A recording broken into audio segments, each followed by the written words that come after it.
പണിമുടക്ക് പ്രഖ്യാപിച്ചു. സ്കൂളുകളും കോളേജുകളും പ്രവർത്തിക്കുമോ? ഇതോടൊപ്പം സ്കൂൾ അവധിയുമായി ബന്ധപ്പെട്ട ഏറ്റവും പുതിയ അറിയിപ്പുമാണ് ഇന്നത്തെ വീഡിയോയിൽ നിങ്ങളുമായി ഷെയർ ചെയ്യുന്നത്. വിശദമായ വീഡിയോയിലേക്ക് കടക്കുന്നതിന് മുൻപായി എല്ലാവിധ അവധി അറിയിപ്പുകളും മറ്റ് സ്കൂൾ വാർത്തകളും ആദ്യം തന്നെ നിങ്ങളിലേക്ക് എത്തുന്നതിനായി ചാനൽ സബ്സ്ക്രൈബ് ചെയ്യാനും ഇൻഫർമേഷൻ കൂടുതൽ ആളുകളിലേക്ക് എത്തുന്നതിനായി വീഡിയോ ലൈക്ക് ചെയ്ത് കാണാനും മറക്കാതിരിക്കുക.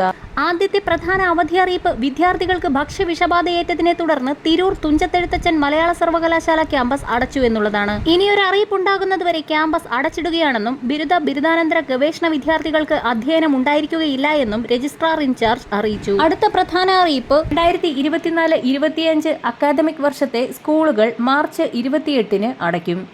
ഇതോടൊപ്പം 2025-26 അധ്യയന വർഷം 2025 ജൂൺ 2 തിങ്കളാഴ്ച മുതൽ ആരംഭിക്കും. SSLC മൂല്യനിർണ്ണയം ഏപ്രിൽ 8 മുതൽ ആരംഭിക്കും. ഫലപ്രഖ്യാപനം മെയ് അവസാനമാകാനാണ് സാധ്യത. +1 പ്രവേശന നടപടികൾ ജൂൺ പകുതിയോടുകൂടി ആരംഭിക്കും. വിവിധ ആവശ്യങ്ങൾ ഉന്നയിച്ച് ഈ മാസം 22, അതായത് നാളെ, സംസ്ഥാനത്തെ അധ്യാപകരും സർക്കാർ ജീവനക്കാരും പ്രഖ്യാപിച്ച സമരത്തിൽ ഡയസ് നോൺ പ്രഖ്യാപിച്ച് സർക്കാർ രംഗത്തെത്തി. അടിയന്തര സാഹചര്യത്തിലൊഴികെ ഈ മാസം 22-ാം തീയതി അവധി അനുവദിക്കരുതെന്ന് സർക്കാർ ഉത്തരവ് ഇറക്കി.